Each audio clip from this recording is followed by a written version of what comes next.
Obrigada, gente. Graça e paz. Gente, eu já tinha preparado aqui todo um roteiro, mas eu fiquei tão emocionada. É a primeira vez que eu toco no livro que eu acabei de escrever. Eu não tinha visto ainda. E que emocionante. Eu sei que ele vai ser lançado na Fiel Jovens. A gente escreveu a tempo para poder lançar lá. E o meu não tinha chegado ainda lá em Vitória. Eu moro em Vitória, no Espírito Santo. Fazer o quê, né? Se Deus quis me abençoar, né?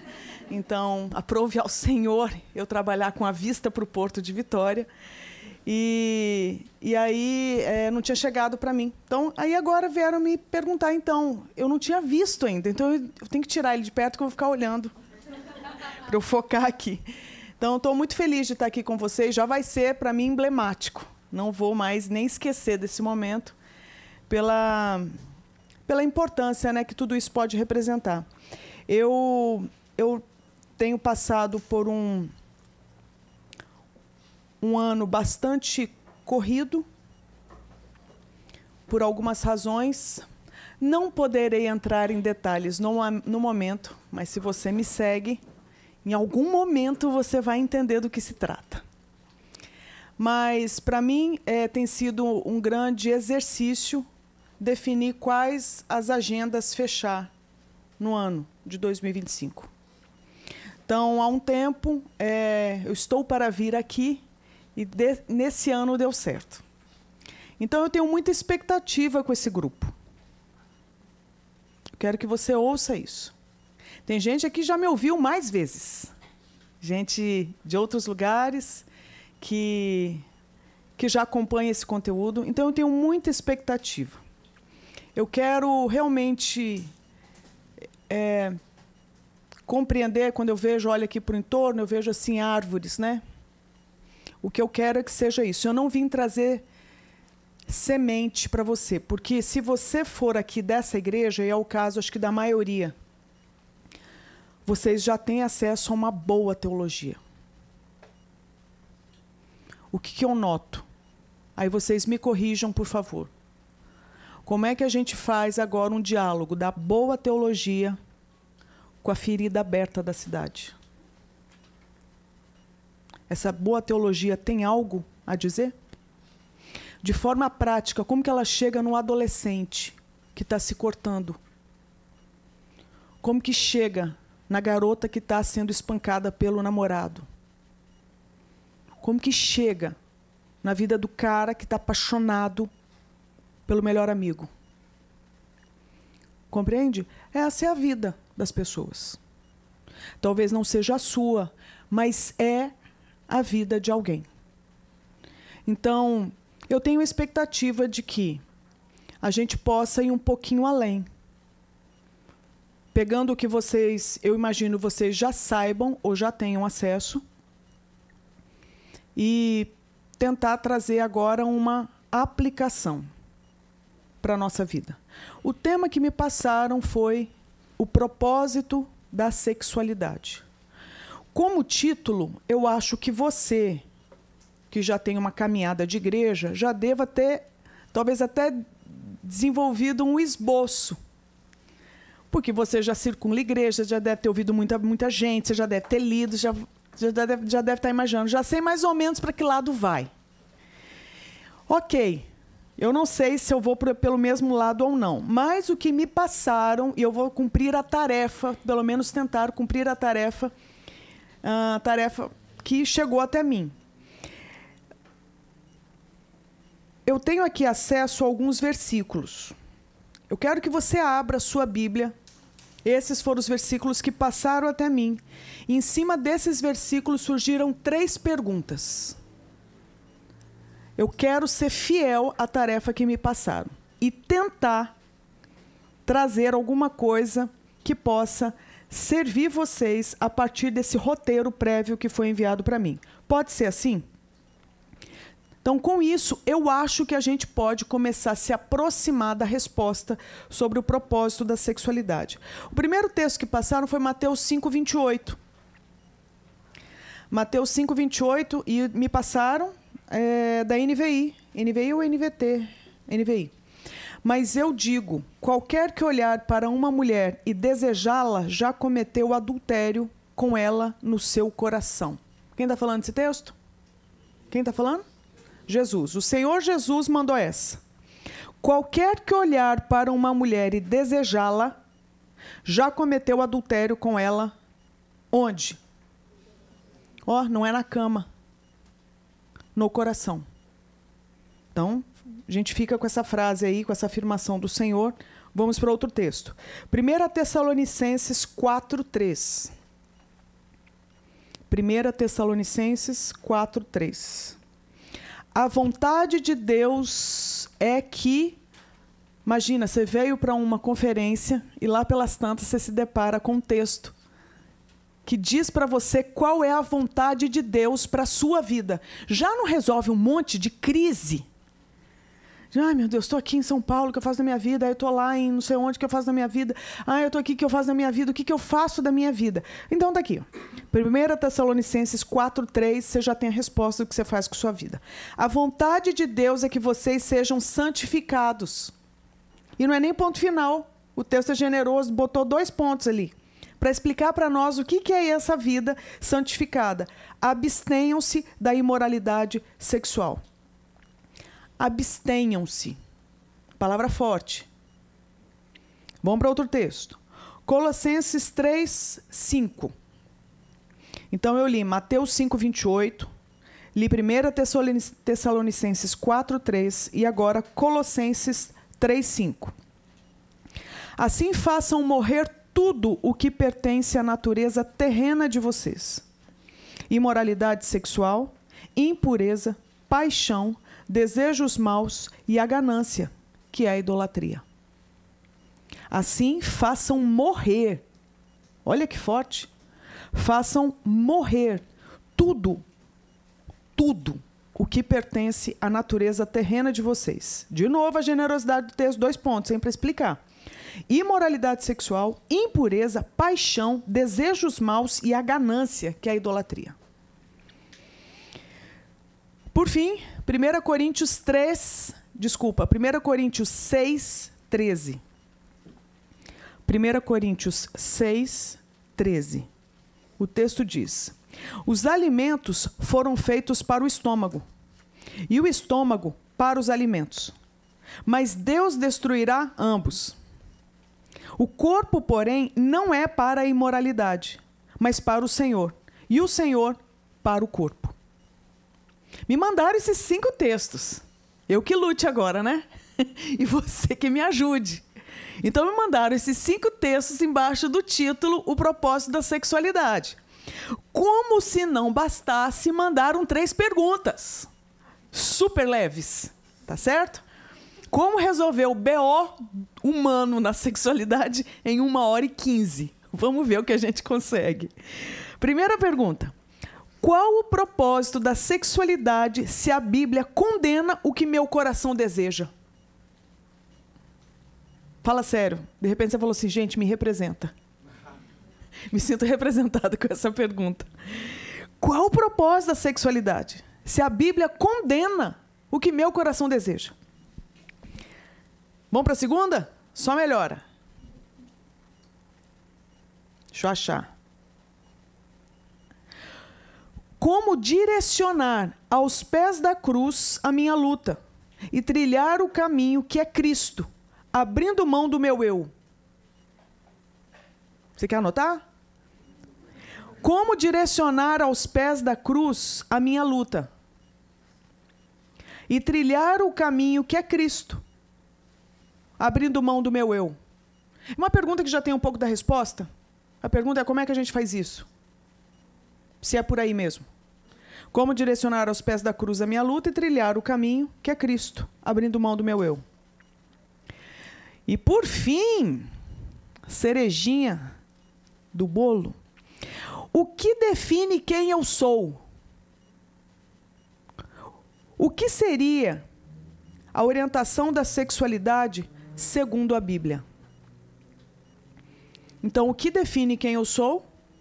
E o que seria a orientação da sexualidade segundo a Bíblia?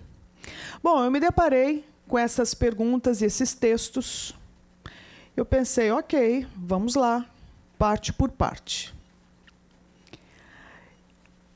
E me chamou a atenção que a primeira pergunta diz o seguinte. Vamos fazer, só organizar um pouquinho aqui. 4h25 agora. Eu tenho tempo até... Desculpa? 5h20. Então, o que vocês acham da gente deixar uns 10 minutos para a gente trocar uma ideia no final, se alguém quiser? Pode ser? Provavelmente eu vou esquecer dessa promessa. Você me lembra. Entendeu? E você vai me lembrar e eu ainda vou fazer a linha sonsa. Tipo, hã? Entende? Mas aí você insiste comigo. Tá bom? Vamos lá. O propósito da sexualidade. Qual o propósito da sexualidade se a Bíblia condena o que meu coração deseja? Primeira coisa que eu quero trazer aqui para você. Você já deve ter lido sua Bíblia. Se não toda, parte dela. Ou você caminha com gente que lê Bíblia, você lê coisas sobre Bíblia, você circula um ambiente religioso, evangélico, protestante. Ok? Você tem acesso ao conteúdo teológico. A pergunta é, você viu alguma vez na sua Bíblia a palavra sexualidade? Hã? Sexualidade, você já viu? Masculinidade, você viu? Feminilidade, você viu? Orientação sexual, você viu? Gênero. Você está entendendo? Você viu a palavra cosmovisão na Bíblia? Também não. Mas você viu um monte de bom teólogo falar de cosmovisão. Ué, como é que pode se não está escrito na Bíblia? Mas você sabe a história por trás da palavra cosmovisão, do conceito. Quem que definiu isso aí? Foram os cristãos? Não, não foram cristãos. Gente da filosofia lá atrás construiu essa ideia, esse conceito, que não era nem a palavra cosmovisão, e com o tempo foi lapidado. Cristãos foram lá, porque são bons de faro, farejaram verdade de Deus, se aproximaram do conceito, lapidaram e trouxeram. Por isso que hoje a gente pode falar. O raciocínio é como se fosse um despojo de guerra. Compreende? E terrível falar a palavra guerra e despojo nesses tempos que a gente está vivendo. Mas é como se fosse alguma coisa que você pode o quê? Fazer um bom uso daquilo ali. Então, o conceito ele foi trazido com cuidado. E hoje a gente pode utilizar. Tanto é que você vai ver autores mundo afora, inclusive autores brasileiros, produzindo bom conteúdo na área de cosmovisão bíblica. Por que eu estou trazendo a palavra cosmovisão? Porque ela não está escrita nas Escrituras, mas a gente está familiarizado com o tema. A pergunta é, tivemos o mesmo cuidado com essas palavras que eu comecei a fazer o levantamento, se você viu na sua Bíblia? Tivemos o cuidado de, como cristãos, verificar ali, olha, estão falando sobre sexualidade. O que dá para a gente trazer? Tivemos esse cuidado com a palavra masculinidade? Feminilidade trouxemos? Tivemos o cuidado com a palavra orientação sexual e trouxemos? Será que a gente teve? O que você acha? Eu acho que não. Tanto é que até um tempo atrás, se você falasse menino azul, menina rosa, colava. Hoje cola? De jeito nenhum. E a pergunta é, você vai arrumar base bíblica agora para dizer que o menino é azul e a menina é rosa? Como? É por aí. Então, nós temos já um problema de cara. Como definir um termo, sexualidade? Qual o propósito dela? Então, a pergunta é, qual o propósito da sexualidade? Bom, a primeira coisa é propósito do quê? Eu tenho que saber do que nós estamos falando. Então, falar de sexualidade é falar sobre o quê? Porque a Bíblia, por exemplo, traz uma definição sobre fé. Não fala? Se você for lá para Hebreus, o que está escrito? Que fé é a certeza das coisas que se esperam, convicção dos fatos que não se veem. A própria Escritura traz uma definição de fé. E sexualidade tem? Não tem. Aí agora aqui, nesse evento, estão me perguntando o propósito da sexualidade. Então, primeira tarefa, definir o que é sexualidade, sabendo que é um termo que não está na Escritura. Mas não significa que a Escritura não fale sobre. Então, nós vamos fazer um compilado de princípios. para extrair dali, como se a gente fosse torcer um pano encharcado, nós vamos torcer e descobrir qual que é o caldo, o extrato que sai disso. Compreende? Só que você não vai fazer isso pegando um texto. Você vai ter que pegar o quê? Toda uma narrativa. Certo? Porque a Bíblia não é feita de um só texto. Então, a Bíblia falando sobre ela mesma, se a Bíblia estivesse aqui e a gente estivesse perguntando, querida, quem é você? O que ela diria? Eu sou aquela toda inspirada por Deus. Útil para ensino, para repreensão, para correção. Certo? Para capacitação em toda boa obra. Então, eu sou essa, toda inspirada por Deus. Então, a Bíblia, ela diz qual é o alcance, o tamanho dela, toda inspirada por Deus. Se ela é toda inspirada por Deus, ela é toda fala de Deus para nós. Ela é toda verdade de Deus.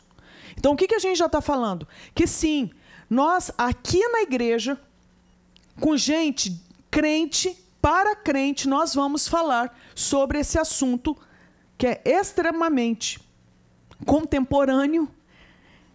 Nós vamos falar sobre sexualidade a partir de uma referência. Compreende? Então, o que eu quero dizer com isso?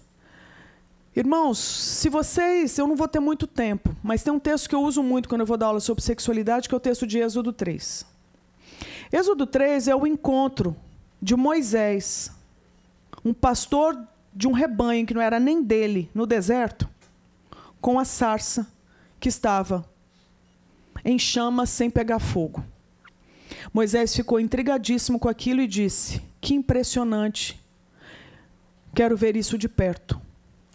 Aí a Bíblia diz que o Senhor viu que Moisés se aproximava e o chamou, Moisés, Moisés. Só que é interessante, quando o texto diz que Deus o chama, Moisés responde, eis-me aqui. E aí Moisés vai se achegando, e Deus fala o quê? Quando Moisés está se achegando, depois de chamá-lo 2 vezes, não se aproxime. Não dá raiva quem faz isso? Chama, André, nada não. Mais ou menos, parece que é isso. Mas não é assim, viu? Estou tirando onda com você. Não, não é isso. Moisés, Moisés, eis-me aqui, não se aproxime, tire as sandálias dos pés, porque a terra onde você está é terra santa. E aí Deus se apresenta, eu sou o Deus de seu pai, de Abraão, de Isaque e de Jacó. Olha que interessante, não é que Moisés não deveria se aproximar de Deus. Moisés não poderia se aproximar de Deus de qualquer jeito. Então, o que a gente está vendo? Que existe um Deus todo-poderoso que quer se relacionar com um povo nos termos de Deus, porque Ele é santo, santo, santo. Por que eu gosto de voltar para esse texto? Porque esse texto é um texto que, se você seguir, ele fala muito sobre identidade, sobre sentido na vida. Pena que não teremos tempo para isso.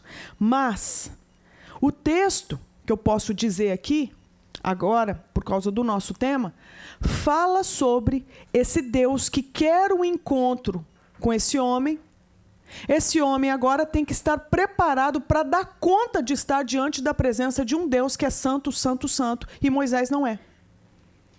Então é interessante, porque o que a Bíblia está mostrando? Ninguém se achega de Deus, se achega perto de Deus de qualquer jeito. Compreende? Ninguém deve se aproximar daquilo que é da ordem de Deus de qualquer jeito. Não pode, não é assim. Só que, ao mesmo tempo, o que eu noto? Que a gente tem que ter esse cuidado não só com a pessoa de Deus, mas com tudo o que é de ordem do alto, que é, por exemplo, criacional. Então você lembra lá em Gênesis, por exemplo, que Deus cria tudo. Ele não cria tudo ex nihilo. Ele cria o quê? Do nada. Ele traz à existência o que não existia. Então, antes de tudo existir, quem existia?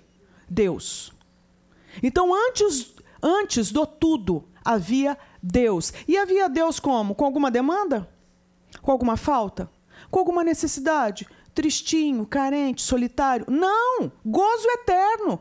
Pai gozando o Filho, gozando o Espírito, gozando o Pai, gozando o Filho, eternamente, eternamente. Essa é o paraíso eterno. Quem? A pessoa de Deus. Entende? Puro deleite, pura vida, pura justiça, pura plenitude, sublime. Nem conseguimos dizer como descrever a Trindade. Não é verdade? Então, no princípio era Deus. E no princípio, então, esse Deus, quer dizer, antes do princípio, Deus cria o princípio e aí cria céus e terra. Então, sempre foi Deus. E Deus quis trazer uma realidade outra à existência. E trouxe. Te pergunto, quando a gente lembra de tudo isso, que no princípio era Deus, no princípio era o Verbo, e Deus, então, traz as coisas à existência, o que Deus traz à existência, será que agora eu trato do jeito que eu quero? Será que sou eu agora que vou dizer, viu, sexualidade? Seja lá quem você for, eu é que sei os pensamentos que tenho a seu respeito. Digo eu, não o Senhor. Me diz se faz algum sentido isso. Sou eu que vou definir, por exemplo, identidade? Sabendo que quando a gente chega no mundo, Deus já estava. O diabo veio depois. E depois o mundo. Compreende? Então nós chegamos como? Nós chegamos no 6º dia da criação. A gente foi chamado para dar nome àquilo que existia, foi o trabalho de Adão. Não é verdade? E a partir daí seguir uma direção. Então eu tenho muito temor, tudo isso para dizer que eu tenho muito temor em falar sobre o assunto da sexualidade, porque eu sei que embora esse conceito não esteja definido ali nas Escrituras, ele está todo permeado nas Escrituras a partir do relato da criação. Então, nós estamos falando de alguma coisa que é de ordem criacional. E se é de ordem criacional, nós estamos falando de alguma coisa que Deus trouxe à existência. Ele quis, Ele fez. Logo, como que eu tenho que me aproximar do tema?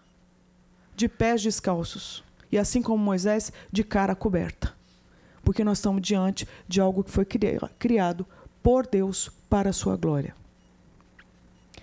Falo isso com todo temor porque eu sei que há muitas vozes sobre sexualidade, há muitas definições. Há sexualidades e sexualidades, como dizem. Mas aqui, o que eu pretendo trazer? É uma proposta da gente se aproximar desse assunto a partir das Escrituras Sagradas. Porque a gente entende que o assunto é assunto das Escrituras Sagradas. Porque é de ordem criacional. Como que eu provo isso? Se você abrir a sua Bíblia em Gênesis 1, 26 a 29, está escrito: façamos, então disse Deus, façamos o homem à nossa imagem, conforme a nossa semelhança. Domine ele sobre os peixes do mar. Então Deus não só cria, como agora Deus vai dar uma direção. Domine ele sobre os peixes do mar, sobre as aves do céu, sobre os grandes animais de toda a terra e sobre todos os pequenos animais que se movem rente ao chão. Criou Deus o homem à sua imagem, a imagem de Deus o criou. Homem e mulher os criou. Então a gente já está vendo que Adam, humanidade, como se fosse um CNPJ, foi criado e agora vem na versão macho e na versão fêmea, que a Escritura chama assim. Homem e mulher, macho e fêmea. Então existe isso. Existe humano de um jeito e humano de outro jeito. Existe humano com um tipo de corpo e humano com outro tipo de corpo. São humanos, igualmente humanos, ambos carregados da imagem de Deus. Mas não são a mesma pessoa e não têm a mesma estrutura. Vai ter diferenciação. Então, isso está escrito. Isso é importante resgatar? Isso é importante resgatar, porque significa que aquilo que nós vamos chamar mais para frente, de tudo isso que está sendo trazido, em termos de sexo biológico, de gênero e tudo mais, a gente vê o quê? Indícios dessas coisas, mas até então não temos definição. O que a gente sabe? Que sim, nós estamos falando de alguma coisa que diz respeito à área mais íntima do ser humano. Compreende? Você vai ver que agora, com relação ao ser humano, virá uma série de detalhes que a gente não vê quando os bichos foram criados, quando as plantas foram criadas, quando os minerais foram criados. Mas a gente vê com relação ao ser humano. Por que a gente entende que seria assim? Porque de tudo que foi criado, o único que carrega a imagem de Deus é o ser humano. Então, Deus deu para o ser humano não só o que ele tem, mas o que ele é. Então, existem seres que têm a capacidade, por exemplo, de pensar. De dizer algo para algo, isso é bom ou isso é mal. De imaginar, de ter personalidade, de poder dizer, isso é lindo, isso é horrível. Compreende? Isso, gente, é uma capacidade que não é tudo que existe aí na realidade carrega. O ser humano carrega. Então, é uma dádiva ser humano. Por quê? Porque fomos feitos à imagem de Deus. Isso já deveria impactar o jeito que a gente se relaciona com as pessoas. Você está vendo, por exemplo, que gente não é coisa e gente não é bicho. Compreende? Gente não é coisa. Gente não é brinquedo. Gente, não é entretenimento. Ah, mas ela está se colocando nessa posição. Ele está se colocando na posição. Mas eles talvez não saibam. Nós que sabemos, não podemos fazer com que o erro perpetue. Compreende? Por isso que daí você consegue extrair princípios que dialogam diretamente com a sexualidade. Exemplo, só para a gente ganhar tempo. Pornografia. A própria prostituição. Então, nós estamos falando do quê? De você contemplar a nudez de alguém, você tocar em alguém e ponto. Nome, não sei. História, muito menos. Interesses, para que saber? O que eu quero é desfrutar momentaneamente o que o pedaço desse ser humano tem para me oferecer e ponto. Cada um segue sua vida. Te pergunto, era assim no princípio? Nunca foi. Então, você está vendo que, inclusive, se a gente fizesse um levantamento das principais dores aqui, provavelmente a gente vai respingar nisso. Gente que feriu a sua intimidade. Como é que você lida com isso agora? Como é que você esquece? Então, a gente está vendo que o texto está trazendo para nós uma direção de Deus para o ser humano. Então, Deus cria o homem à sua imagem, a imagem de Deus o criou, homem e mulher os criou, e Deus os abençoou. Então, lembra, o ser humano é um projeto abençoado por Deus. Não é amaldiçoado e não é jogado, sabe, assim, olha, você que lute. Não. Não, o ser humano ele é um projeto abençoado por Deus. E Deus os abençoa e lhes diz. Então, você já está vendo que Deus não só criou o ser humano, mas agora se envolve com a sua criação. Então, se em algum momento da sua vida você for bombardeado pela ideia de que, olha, Deus está lá e você está aqui, e você que dê seus pulos, você que se vire, você que faça, sabe, o seu possível para você viver bem, porque Deus te deixou sozinho no rolê, não é isso que está escrito na Escritura. Porque a Bíblia apresenta um Deus que é criador de toda a realidade, fez o ser humano à sua imagem e quer se relacionar com a sua criação. Então, Deus disse para o ser humano como é que é para o ser humano viver na realidade criada. E Deus diz o seguinte: sejam férteis e multipliquem-se. Te pergunto, sexualidade está na Bíblia? Como é que eles seriam férteis e como é que eles se multiplicariam? Aí você fala, então você está reduzindo a sexualidade, a relação sexual? Não. Não estou reduzindo. Mas eu sei que a relação sexual compõe isso que nós vamos chamar de sexualidade. Até porque esses dois deveriam o quê? Se encontrar pela primeira vez. Concorda? Até chegar numa relação sexual, tem um chão aí. Então, o que a gente sabe é que esses dois deveriam o quê? Se relacionar, se comunicar, alinhar as suas, ver se há compatibilidade. Não é verdade? Sabendo que eles têm o quê? São os dois únicos humanos que surgiram. Então, o que a gente sabe? Que existe, sim, um componente de afetividade envolvido no assunto da sexualidade. Que existe um componente de subjetividade envolvido no assunto da sexualidade. Existe um componente de espiritualidade envolvido no assunto da sexualidade. Tudo isso diz respeito ao assunto da sexualidade. Então, como que eu definiria a sexualidade, senão? E aí fica aí uma proposta de definição. Embora a gente tenha dificuldade, sim, em definir, mas eu acho que a gente pode avançar e dizer, talvez, que a sexualidade seja a expressão de quem o ser humano acredita ser. A sexualidade é a expressão. A sexualidade não é a identidade, mas a sexualidade é o canal para o indivíduo expressar quem ele acha que é. Então, uma coisa é você ser.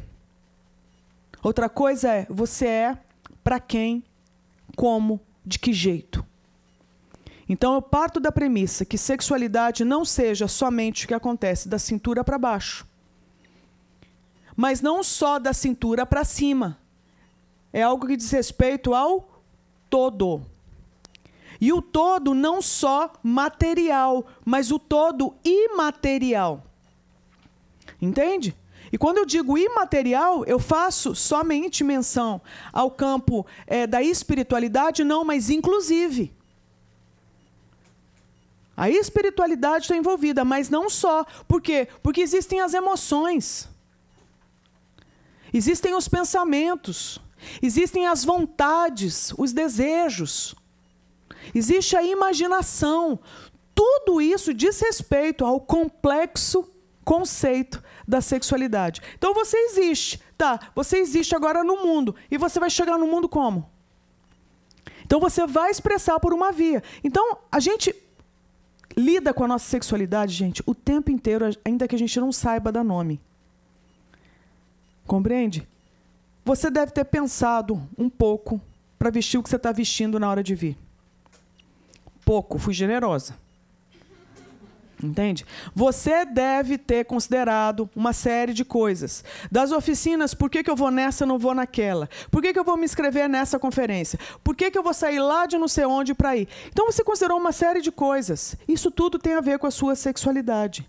Tem muita coisa agora em jogo para eu conseguir falar com o silêncio, o seu silêncio. Tem muita coisa em jogo. Alguém que lembrou de trazer uma água para mim, compreende? Tem muita coisa em jogo. De quem você é, de quem o outro é para você, de quem esse Deus, quem Deus é na sua existência. Isso tudo tem a ver com sexualidade. Você sabe que falar isso parece que é meio redundante e óbvio, mas não é, gente. A coisa que frustra a gente, que fala sobre sexualidade dentro de ambiente de igreja, é quando, por exemplo, você chega e aí você fica sabendo que veio um nicho da igreja. Ah, são os adolescentes, porque eles que precisam, né? Não, são os pais, porque eles que precisam, né? Por causa dos filhos, que são crianças e adolescentes. Então a pessoa não entendeu, que é o seguinte, está respirando, está valendo. Por quê? Porque a pessoa é e vai expressar isso como?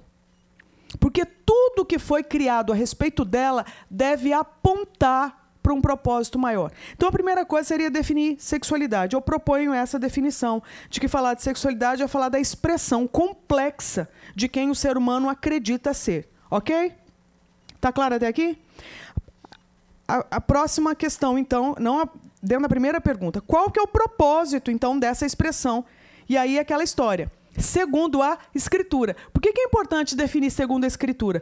Porque você vai ver o quê? Uma série de plataformas, de pontos de partida para você olhar para uma questão. Qual que nós definimos aqui? Olharemos a partir das Escrituras. Então, eu, Andréa, não sei se é o seu caso, parto da premissa que, pelo fato de sexualidade ser de ordem criacional, eu tenho que consultar o Criador, que o especialista sobre sexualidade é Ele. Compreende? Porque Ele é o autor do projeto. Para mim é muito simples isso. Ah, mas você está falando porque você é crente. É exatamente isso, é porque eu sou crente. Você não é? Então você consulta quem? Quem você vai consultar? O barro? Eu acho melhor consultar o oleiro. Compreende? Então, mas é direito das pessoas consultarem quem elas quiserem. Só que arcarão com as consequências dos mapas que essas fontes trouxerem. Então, eu parto da premissa que, sim, a Escritura, ela não contém a verdade. Ela é a verdade. Amém? Ela é a verdade de Deus. E ali a gente vai encontrar a direção para áreas extremamente, assim, variadas. Dentre elas, a intimidade humana, como é o caso da sexualidade, e que repercute no social, no outro. Trazendo, por exemplo, a chance de um ser humano, de um casal, gerar sua própria descendência. Então, você já vê que é uma situação que respinga no outro e em escala. Começamos com 2, só hoje já somos 8 bilhões. É um plano que está funcionando. Em parte. Por quê? Porque se você parar para pensar, e aqui eu quero não falei nada que você não saiba até agora. Mas aí vem aquela questão, qual é o propósito então disso? Porque se é de ordem criacional, tem propósito. Porque Deus não cria nada sem propósito. Não é verdade? E tudo que Ele cria para a sua glória. Então, Deus tem expectativa com relação a isso que nós estamos chamando. Cria o ser humano e o ser humano vai se expressar. Qual é o propósito de Deus? Pois bem, se você parar para pensar no texto que a gente acabou de ler, sejam férteis e multipliquem-se, encham a terra, quero fazer uma pergunta para vocês. Encham a terra do quê? Olha que interessante. Encher a terra do quê? Da imagem de Deus. Qual era a imagem de Deus ali representada? Nós estamos falando o quê? Antes da queda. Certo? Então, se esse ser humano estava antes da queda, significa que a única restrição que era presente ali, naquele jardim, na região do Éden, não era uma só? Qual? Não se alimente, não coma do fruto da árvore do conhecimento do bem e do mal. Por quê? Porque no dia em que você comer, você morre. Aí para e pensa. Isso não é uma declaração de amor? Eu sei. Isso é uma declaração de amor. Porque Deus está dizendo o quê para aquele casal? Eu não quero perder vocês. Porque Deus é vida. Porque Deus é santo, santo, santo. Nele não habita pecado. Entende? Deus é puro. Então, se o ser humano agora vai para uma outra direção, não tem como ele ter o quê? O acesso, o livre acesso e usufruir quem a Trindade é. E Deus está dizendo, eu não quero perder isso, porque eu te criei para isso, para você se deleitar no gozo que é a comunidade trinitária, Pai, Filho e Espírito. Então você está vendo a honra que é ser gente? É poder saber que o próprio Cristo desce final da tarde para ter um happy hour com você. Quer dizer, Ele faz a sua hour ser happy, não é verdade? E a gente falando de alegria hoje, Ele é que faz a hour ser happy. Ele é a própria, happiness. Ele é a alegria. Ele é a felicidade. Ele é o paraíso. Ele é o céu na terra. Então esse Deus vem para se relacionar com o humano que veio do pó. Para e pensa. É elevar o pó a uma escala de nobreza, gente, surreal. Por quê? Porque ali dentro tem um sopro divino, que quando encontra aquele barro, faz aquele ser humano ser alma vivente. Quando na vida os anjos imaginariam um projeto desse? A Bíblia não fala, mas eu fico imaginando nessa criação, os anjos olhando, o Senhor Jesus ali, ó, faz de conta que ele estava de manga, né, de camisa, arregaçando ali a camisa e esculpindo, lambuzando mão com lama. Quando? Então, assim, você parar a pensar, é uma dádiva ser gente. E o ser humano, então, é criado. E ele é criado para o quê? Para ir direto para a árvore da vida. Não ir para a árvore do conhecimento do bem e do mal, porque você ficaria separado de Deus. Certo? Então, todas as vezes que esse humano vai para essa árvore da vida e não vai para outra, como que isso chega para Deus? Diz para mim. Como que chega? Exato. Por quê? Significa que Deus consegue estar em todo lugar. O homem consegue? Não. Então, se ele está numa árvore, ele não está na outra. E por que ele não está na outra? Porque ele não quis estar lá, ele quis estar aqui. Então, ele usou a liberdade dele de decisão para estar onde? Onde Deus queria. Por quê? Porque esse homem ama a Deus mais que tudo. Isso sobe para Deus como? Como adoração. Então, agora a gente sabe, encham a terra de quê? De adoradores. Esse é o plano. Por isso que quando você lê sobre a grande comissão, vamos dar um salto? Esse que é o problema de você trazer missionário, né? Missionário acaba... Dá um salto para Mateus 28, quando fala sobre a grande comissão. Lembra? Toda a autoridade me foi dada nos céus e na terra. Portanto, e de fazer discípulos de todas as nações, batizando-os em nome do Pai, do Filho e do Espírito, ensinando-os a guardar tudo o que eu vos ordenei, e eu estarei com vocês até o fim. Será que não é a mesma coisa do que está escrito lá em Gênesis, quando está falando assim, sejam férteis e multipliquem-se, encham a terra? Então você já começa a entender o seguinte, você está me dizendo, então, que o sentido da minha sexualidade é expressar quem Deus diz que eu sou, de tal forma que eu seja uma adoradora e faça outros adoradores? Sim, podemos ir embora já. Aí. Que isso, hein? Impressionante, tudo combinado. Tudo. Dá licença. Hã? Chupa essa, teu. Então, o propósito da sexualidade me parece ser, gente, é expressar a minha adoração a Deus. E de tal forma que eu estimule outros a seguirem o mesmo caminho. Aí você fala assim, mas isso não tem nada a ver com sexo? Não, também tem. Mas não é só. Compreende?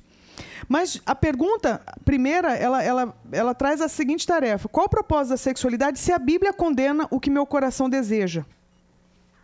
Então a gente já até respondeu parte disso aqui. O que a Bíblia condenou? Olha que interessante. O que a Bíblia condenou? Foi uma restrição sexual? Foi isso que a Bíblia condenou? Não, não tinha nada a ver com conotação erótica, eu quero dizer. Tinha a ver com o quê? Com o coração humano querer ficar livre de Deus. Então, a árvore do conhecimento do bem e do mal, basicamente é o seguinte, é você dispensar Deus.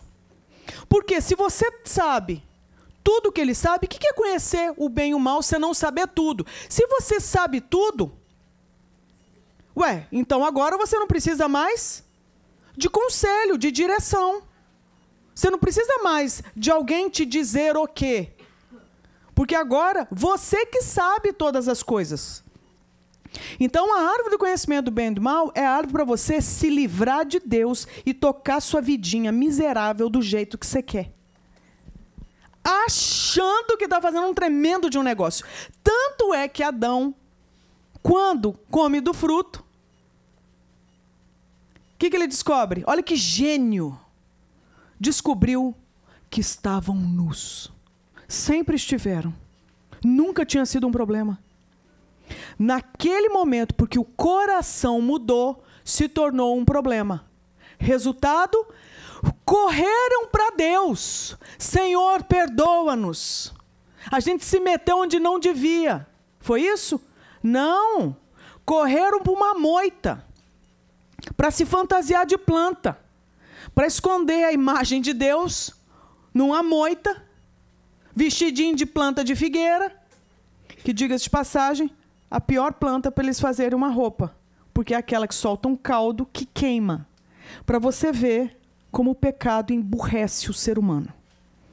Compreende? Então tá lá, vestidinho de planta, numa moita. E agora qual é a ideia? A gente ficar tranquilinho porque a gente resolveu o nosso problema. Se você parar para pensar, me diz se esse não é o retrato da humanidade. A gente que sabe, a gente não precisa do texto sagrado, porque sagrado é o que eu acho. Essa é a verdade, porque é a verdade que me faz encontrar sentido. Sendo assim, quem define as coisas primordiais sou eu mesmo. Então, se você parar para pensar, o plano ali atrás continua em vigor. A pergunta é, se nós, como o Vitor falou mais cedo, se nós, sabedores do plano, rompemos com ele, ou se a gente está escondido na igreja, ainda com o plano antigo. Porque a gente pode estar perdido, travestido de evangélico, de boa teologia. Então eu vou dizer para você, não se iludam de achar que os problemas de ordem sexual estão lá longe, na teologia fraca, na teologia frágil. Não, não, não, não, não. Está em todo lugar. Diria eu, inclusive, que principalmente em lugares onde tem uma densa roupagem religiosa. Compreende? Onde a gente cita muitos nomes, textos, mas, na verdade, a gente vive do jeito que quer. Então, cuidado para ver se esse plano não está em vigor. Oi? Ok. Sendo assim, eu não respondi nenhuma das outras. Então, eu diria que a única restrição era essa e que a gente simplesmente se perdeu. Como direcionar aos pés da cruz a minha luta e trilhar o caminho que é Cristo abrindo mão do meu eu? Essa é a pergunta que é boa, porque ela já vem com a resposta. Primeiro, só de definir que existe uma luta já é bom, tá? Se você reconhecer que existe uma luta dentro de você, na área que diz respeito à sua subjetividade, à sua identidade, só de você dizer, olha, não está legal, não está fluindo bem, eu estou com a sensação de estar perdido. Excelente, melhor do que fazer de conta que você está vivendo um céu na terra e não está. Então, parabéns se você já define que existe uma luta. Reconhecer que ela existe é importante. Agora, eu só queria sugerir que você associasse a luta que você vive hoje como um desdobramento da queda e não da criação. Porque quando você olha hoje o índice de violência doméstica, de violência sexual contra crianças e adolescentes, você sabe qual que é o número no mundo? É isso aqui, ó. 1, 2, 3, 4, 5. 5 mulheres até 18 anos, 1 em cada 5 no mundo até 18 anos sofreu violência sexual sem contato. 1 até 8. 8 mulheres. Pega essa fila aqui. 1 a cada 8 sofreu estupro até os 18 anos no mundo. 1 a cada 11 rapazes de até 18 anos sofreu violência sexual na infância. Detalhe, esses são os números que a gente sabe. Para ser real, deveria multiplicar isso aí pelo menos 10 vezes. Então, de 8 em 8 minutos, no Brasil, uma criança sofre abuso sexual. Entende? Então, sim, nós estamos falando, cara, da onde que vem isso? Lembre-se, todo desmando não veio da criação. Você não vê Deus falando para Adão, maltrate Eva, subjugue Eva. Você não vê Eva falando para Adão, viu? Manipule-o. Você vê? Você não vê.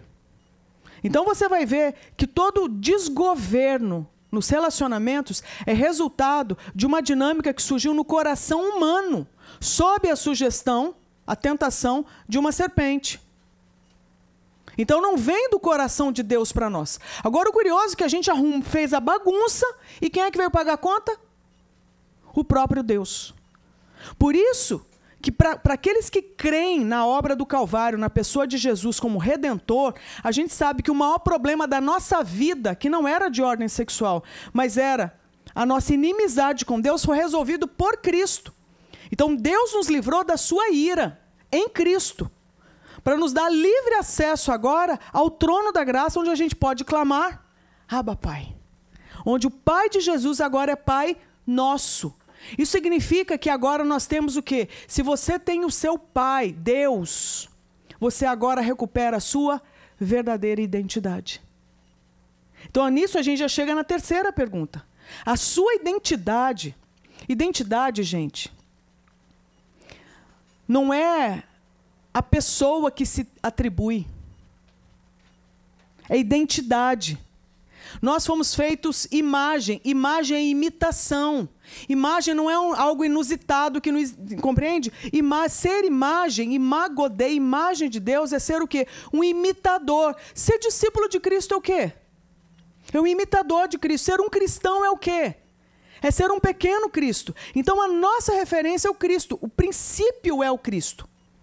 O todo-poderoso Senhor Jesus Cristo. Compreende? Então, a partir dele, aí sim começa a contar quem o ser humano deve ser. Então, a nossa referência de identidade é o próprio Cristo. Não é o que eu acho sobre mim. Não é o que você acha sobre mim. Não é o que eu sinto sobre você ou sobre mim. É o que Deus, que é o primeiro a falar na história, o primeiro a ser na história, definiu como referência para nos criar. Faz sentido isso? Então, por isso que eu acho que é um empobrecimento tão grande quando a gente desacopla do assunto da sexualidade a narrativa bíblica. Porque você vai ficar com o quê? O que sobra? O que sobra? Sobra a matéria, sobram as nossas percepções. A matéria é importante? É. Nossas percepções também? Também. Mas isso tudo desacoplado da história maior perde o sentido. Compreende? Então o objetivo sempre foi, da única restrição na Bíblia, foi deixar o quê? Sempre Deus vivendo com a gente, a partir do nosso coração, e não o contrário. Compreende? Bom, eu comi o tempo da pergunta, eu anunciei, né, que seria assim, eu não falei nada, eu cumpri, tá vendo que bênção? Eu cumpri. Então, o que eu diria? O que define quem eu sou? Não é o que, quem. Se você for cristão. Se você for cristão, quem deveria definir quem você é o Senhor Jesus, seu Criador. Ele tem algo a dizer sobre você. Mas a pergunta que fizeram, e eu termino com ela, o que define quem eu sou e o que seria a orientação da sexualidade segundo a Bíblia? Eu acho que aqui a gente resume, né? Que a orientação sexual, ou a direção, na verdade, é a direção para a sexualidade. Primeira que eu diria, isso eu acho que é uma coisa boa para a gente lembrar. A primeira coisa que a gente deveria se preocupar não é se a gente está fazendo certo, mas é se a gente é um com a verdade. E a verdade é uma pessoa, não é uma lista. Ser um com a verdade, porque fazer o certo qualquer um pode. Ser um com a verdade é só para quem foi sensibilizado pelo Espírito Santo de Deus. Porque essa obra não é humana. Então, o primeiro grande problema que a gente tem não é o que está acontecendo daqui para baixo. É como é que está o estado do nosso coração. E o coração bíblico, não o coração aí. Que é empobrecido, né? Ele fica raso, só fica central de emoção. Mas a gente sabe que o coração bíblico é central da adoração. Então é dali que emanam que as fontes de vida. Não é isso? Então você quer saber quem um ser humano é? Olha o quê? Não é para a orientação sexual, não é para o gênero. Olha para o coração. Porque dali vêm os principais fundamentos que movem essa pessoa para ser quem ela é. Por isso que quando a gente fala de intimidade, não é só intimidade física. Tem que conhecer o coração. Pais conhecerem o coração dos filhos. Líderes conhecerem o coração dos seus liderados. Amigos conhecerem o coração uns dos outros. Discipuladores, conselheiros conhecerem o coração dos seus discípulos e dos seus aconselhados. Esse é o desafio. O desafio é esse, da gente poder o quê? Não viver só, porque não é bom. Então, não viver só é partilhar o quê? O coração. Quais são as questões que movem a minha vida? O dia que você tiver alguém para compartilhar, você não se sente mais só. Porque ecoou em outro humano. Ela está aqui, o meu ponto. Então, eu quero, com isso, gente, propor o seguinte. Que o primeiro exercício que eu gostaria que você fizesse saindo daqui era você fazer um autoexame de como que está o seu estado com a verdade, que é Deus, na pessoa de Jesus. Ok? Fazer um autoexame. O quanto que ele representa no seu imaginário de paraíso, de céu e de felicidade. Se você notar que Cristo mal aparece, questione, se você já nasceu de novo. E 2, quais são os ídolos que estão concorrendo com ele? Porque tem alguém. O Senhor Jesus é digno de receber a nossa mais profunda contemplação. Eu diria fascínio. Então que o Senhor recupere o fascínio por ele em cada um de nós. Em nome de Jesus. Amém? Se você quiser aprofundar sobre o assunto da sexualidade, tenha em mente Missão Avalanche e tenha em mente Estante da Andréa. Ali você vai encontrar conteúdo. Tá bom? Deus abençoe. Perdão por eu não ter... Tem ainda? Ah, ela me enganou. Perguntas temos? Ficou muito subjetivo? As tarefas eram difíceis para a gente em 1 hora, mas quero saber, entendeu alguma coisa do que eu disse? Como que isso pode te ajudar? Eu que estou fazendo perguntas, vocês não estão falando, eu estou perguntando de novo. Alguém tem alguma pergunta? Ué, pode. Essa abordagem que você fala sobre a idolatria no nosso coração, como identificar e curar aquilo, sabe? Sei.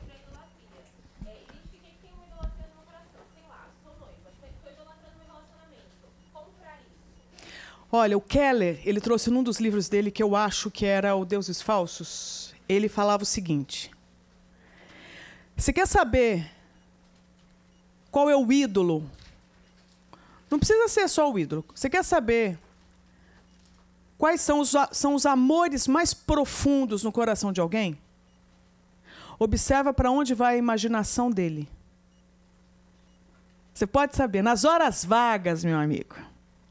Minha querida, nas horas vagas, sua cabecinha vai para onde?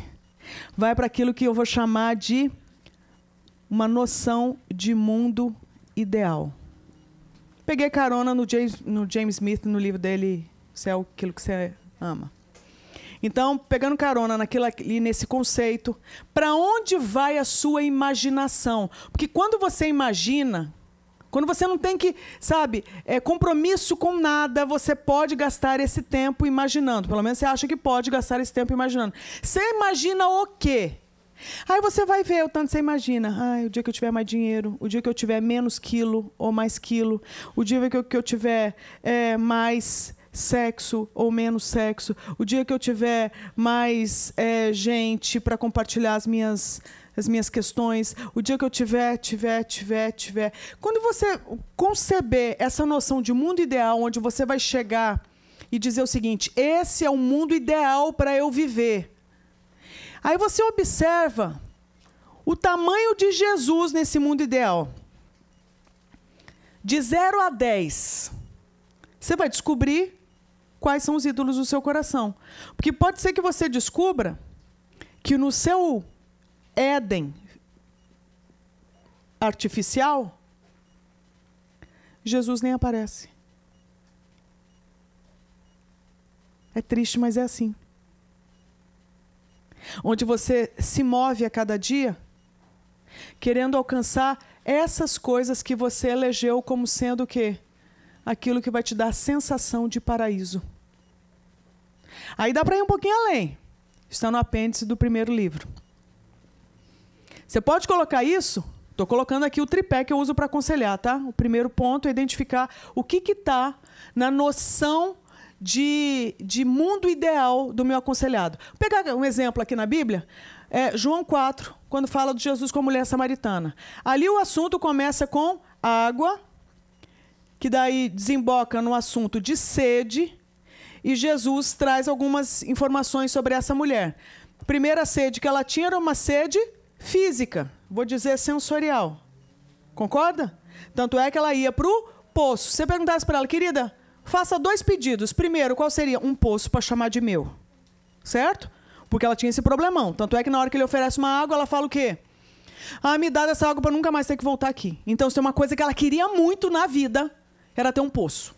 Certo? Então, no mundo ideal da mulher samaritana, provavelmente teria um poço. Mas não era só. Porque na hora que a mulher fala: me dá, quero, Jesus parece que muda de assunto. Ou ele é fraco de evangelismo, certo? Ou, né? Porque Jesus não vai ser fraco de evangelismo. Qual que é a outra opção, então? Jesus está querendo agora, não é mudar o assunto, é entrar de vez no assunto. É para falar de sede? Então nós vamos falar de sede. Porque era ali necessário entrar no território samaritano. Por quê? Agora ele identifica, ela tem uma sede sensorial, a garganta é seca, ela precisa ir lá no poço. Então essa mulher provavelmente sonharia ter um poço. Isso é problema? Não, é um problema grave, ela sem água morre. Estou dizendo que isso aqui é um ídolo, mas estou dizendo que provavelmente eu posso transformar uma coisa boa como sendo a solução para a minha existência. E não é Cristo, é uma coisa criada. Aí a coisa boa vira um ídolo. A gente é ninja para fazer até isso, tá? Mas a outra questão que Jesus traz é o seguinte. Então faz o seguinte, vai lá, traz o teu marido e volta. O que isso tinha a ver, gente? Não tinha nada a ver. Porque agora parece que Jesus está indo para uma outra sede. Qual? Afetiva. Porque é o próprio Jesus que conta para nós. A bonita, a sonsa, não contou nada. Jesus falou assim: vai lá atrás do teu marido e volte. Ela fala o quê? Não tenho marido. E?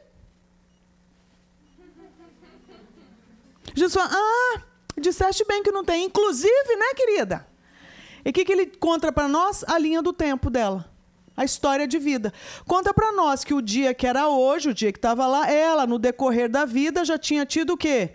5, estava num 6º. Então, nesse céu dessa mulher, tinha o quê? Qual sonho? Não é só um poço para chamar de meu, é o que mais? Um homem para chamar de meu. Então, o que você já descobre? Que essa mulher, ela está de poço em poço, de cama em cama, de poço em poço, de colo em colo. E assim é a vida dela. Aí, quando Jesus conta o B.O. da vida dela, ela fala o quê? Ela é muito fina / sonsa. Ela fala o quê? Vejo que és profeta. Não é um jeito fino de dizer, choquei. Sim, sou uma pecadora sexual adúltera. Quebrei o mandamento da lei de Deus. Não, ela fala o quê? Vejo que é profeta. Inclusive, onde é que se deve adorar? Ou o assunto. Para qual assunto que ela leva? Adoração. Ou ela está tentando enrolar Jesus, ou agora o assunto é teologia. Virou teólogo agora, na beira do poço, não sei se beberam água, ninguém falou nada de bebeu água, estão lá gastando uma saliva, falando agora de quê? De teologia. Alternativa número 1, está enrolando Jesus. Alternativa número 2, mordeu a isca. Adivinha? Mordeu a isca.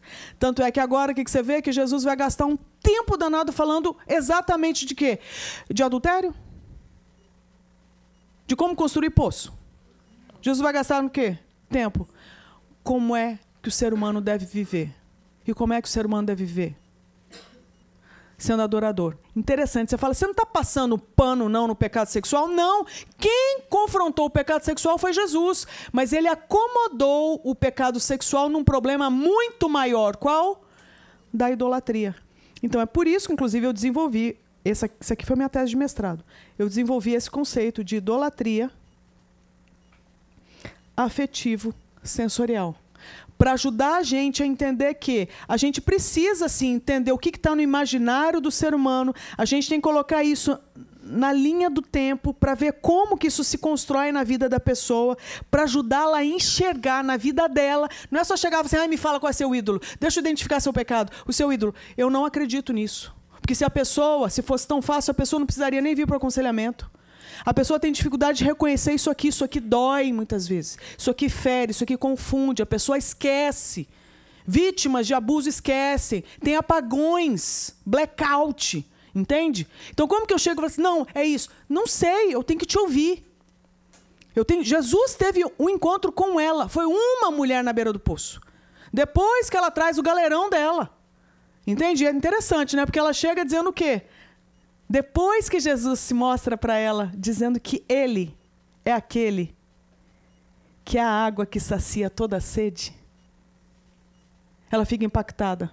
Ela fala assim, um dia o Messias virá e nos explicará tudo. E ele se mostra para ela falando, sou eu que falo com você. Então a minha história é com você. Eu quero resolver a questão da sua sexualidade, da sua intimidade, da sua história, da sua identidade, do seu vazio. A água que vai preencher o seu vazio sou eu. A sede que você é, não que você tem. Você tem sede por água, você tem sede por afeto, mas a sede que você é por mim acaba hoje. Acabou, ela ficou maravilhada e corre para a comunidade para contar. E chega dizendo como? Estive com um homem. A galera ouvindo deve ter falado, outro! Outro, o sétimo, o que deu descanso para a alma dela. Então, eu acho que quando a gente acomoda, respondendo a sua pergunta, a gente acolhe a história, as questões de vida da pessoa, a gente acolhe, mas a gente não pode desacoplar da dinâmica de idolatria. E como que você acaba com a idolatria? Segundo também Tim Keller, você não mata ídolo, você substitui por um amor maior. Por isso que o único jeito de você não ser governado por aquilo que você mais almeja, que não seja Cristo, mas sejam questões sensoriais e afetivas, seja o quê? Esse Jesus ser o centro da sua imaginação. E a partir dele, aí sim, você bebe água e você se relaciona. Mas não a parte dele. O grande problema é a sexualidade à parte de Cristo e não a partir dele. Essa tem que ser a nossa oração. Que a nossa vida seja a partir do Senhor e não a parte dele. Isso inclui a nossa sexualidade. Respondi, querida? Isso é sim? Isso é sim ou não? Isso é sim? Tá. Obrigada, gente. Olha, é um desafio muito grande pegar um assunto desse. É um assunto que eu tô debruçada nele há mais de 20 anos, gente. Tentar colocar em 1 hora um grupo tão cheio de potencial como esse. Então, vocês só me defraudaram, tá? Eu quero dizer isso. Eu saio daqui defraudada, porque eu não pude nem ter essa troca. Obrigada pela atenção, tá bom? Eu quero incentivar você a vir fazer alguma escola presencial com a gente esse ano.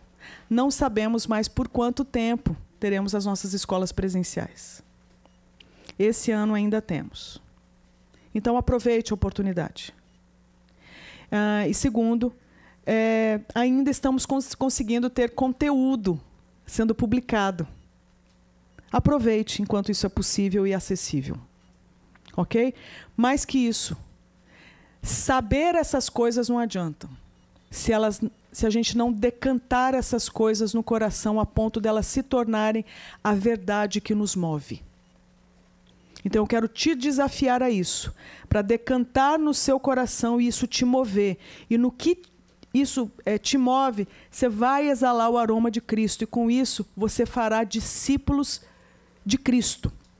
E essa é a nossa missão. Com isso, quer você expresse a sua sexualidade eroticamente ou não, você estará sendo fértil, multiplicando, enchendo a terra de adorador. Olha que coisa maravilhosa. Então a sexualidade a gente expressa ainda que a gente não se envolva intimamente do ponto de vista erótico com alguém. E isso é uma boa notícia. Mas também não é a única forma. Você também pode se envolver intimamente e eroticamente. Amém? Pode soltar um amém. Desde que dentro o quê? Dos planos de Deus, já que relacionamento é de ordem criacional e Deus é o primeiro a falar sobre. Tá bom? Deus abençoe, então. Até mais.